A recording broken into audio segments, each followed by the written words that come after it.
Hello बच्चों, चलिए प्रश्न पढ़ते हैं। तो प्रश्न में दिया गया है, दिए गए कथनों को देखिए। तो हमारे पास 1, 2, 3 और 4 कथन दिए गए हैं। तो चलिए देखते हैं पहले को। पहला कथन है, बाह्य चोल स्पोरोपोलिन का बना होता है। दूसरा है, अंतःचोल प्रकृति में पेक्टोसेलुलोजिक होता है। तीसरा है, जनन कोशिका बड़ी और बहुतायत में संचित भोजन रखती है। और चौथा है, कायिक कोशिका छोटी होती है और जनन कोशिका के कोशिका द्रव्य में प्लवन करती है। और हमसे पूछा गया है, निम्न कथनों में से कौन सा कथन परागकण की संरचना के विषय में सही नहीं है। तो हमें गलत कथन के बारे में बताना है और 4 विकल्प ABCD में से बताना है कि कौन सा विकल्प जो है बिल्कुल सही उत्तर है। तो इस प्रश्न की मुख्य अवधारणा के बारे में हम जान लेते हैं। तो यहाँ लिखेंगे मुख्य अवधारणा। इस प्रश्न की मुख्य अवधारणा है हमारे पास परागकण।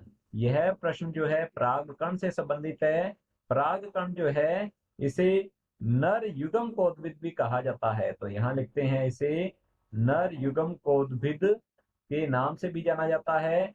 परागकण के आवरण की यदि बात की जाए तो परागकण के आवरण में, तो यहाँ हम लिख लेते हैं इसके आवरण में पाए जाते हैं। तो यहाँ लिखेंगे आवरण जो है इसका, आवरण, इसके आवरण में होती है 2 परतें जो कि है बाह्य चोल। तो यहाँ लिखेंगे हम बाह्य चोल।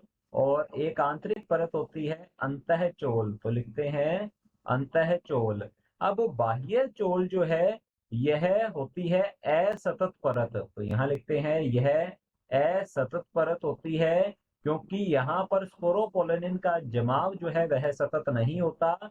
और यह स्पोरोपोलिन, तो यहाँ लिखते हैं यह स्पोरोपोलिन नामक जैविक पदार्थ की बनी होती है। और यह स्पोरोपोलिन सबसे अधिक प्रतिरोधी जैविक पदार्थ होता है, क्योंकि इसका पाचन नहीं होता। और यदि बात की जाए अंतःचोल की, तो अंतःचोल जो है यह परागकण की सतत परत होती है और यह बनी होती है पेक्टोसेलुलोज की। तो हम यहाँ लिखेंगे यह पेक्टोसेल्यूलोज सेल्यूलोज की बनी होती है। अब यदि बात करें इसकी कोशिकाओं की, तो नर युग्मकोद्भिद या परागकण जो है इसमें कोशिका जो है, इसमें कोशिकाएं पाई जाती हैं। इसमें कोशिकाएं होती हैं 2 प्रकार की। एक तो होती है कायिक कोशिका। तो यहाँ लिखते हैं कायिक कोशिका। इसे नलिका कोशिका भी कहते हैं, क्योंकि पराग नली का निर्माण इसी कोशिका के द्वारा होता है। और यह बड़े आकार की, तो यहाँ लिखते हैं बड़े आकार की कोशिका होती है, बड़े आकार की कोशिका है। जबकि दूसरी कोशिका, छोटी कोशिका जो है उसे कहा जाता है जनन कोशिका। तो यहाँ लिखते हैं जनन कोशिका। यह कोशिका छोटी कोशिका होती है और जनन कोशिका जो है यह कायिक कोशिका के कोशिका द्रव्य में तैरती हुई नजर आती है। तो देख लेते हैं कथनों को। पहला कथन है, बाह्य चोल स्पोरोपोलिन का बना होता है, जो कि बिल्कुल सत्य है, सही है।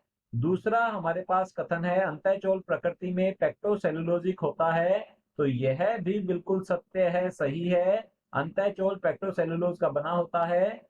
तीसरा है, जनन कोशिका बड़ी और बहुतायत में संचित भोजन रखती है, जो कि बिल्कुल असत्य है। जनन कोशिका जो है आकार में छोटी होती है और इसके पास बहुतायत में संचित भोज्य पदार्थ नहीं होते हैं। तो हमारा तीसरा जो कथन है ये गलत होगा। और चौथा कथन दिया गया है हमारे पास, कायिक कोशिका छोटी होती है और जनन कोशिका के कोशिका द्रव्य में प्लवन करती है। तो हमारा चौथा कथन जो है ये भी बिल्कुल ऐसा है, गलत है। क्योंकि कायिक कोशिका जो है यह बड़े आकार की कोशिका होती है और जनन कोशिका कायिक कोशिका के कोशिका द्रव्य में प्लवन करती है, तैरती रहती है। तो हमारे पास 2 कथन, पहला और दूसरा सत्य है और 2 कथन तीसरा और चौथा जो है ये असत्य है। हमसे पूछा गया है, निम्न कथनों में से कौन सा कथन परागकण की संरचना के विषय में सही नहीं है। तो सही नहीं है अर्थात असत्य है। तो ये 2 कथन है, तीसरा और चौथा कथन। तो चलिए देखते हैं विकल्प की ओर विकल्प ए में दिया गया है, इसमें पहले और दूसरे कथन को गलत बताया है, जबकि दोनों ही सत्य है, सही है, तो हमारा ए विकल्प गलत होगा। बी विकल्प में दूसरे और तीसरे कथन को गलत बताया गया है, तो हमारा बी विकल्प भी गलत होता है। सी विकल्प में तीसरे और चौथे कथन को गलत बताया है, जो कि बिल्कुल सत्य है, सही है। हमारा तीसरा जो विकल्प है ये बिल्कुल सत्य सही उत्तर है, क्योंकि तीसरा और चौथा विकल्प जो है ये दोनों ही असत्य है, गलत है, यही हमसे पूछा गया है, तो हमारा सी विकल्प बिल्कुल सही उत्तर है।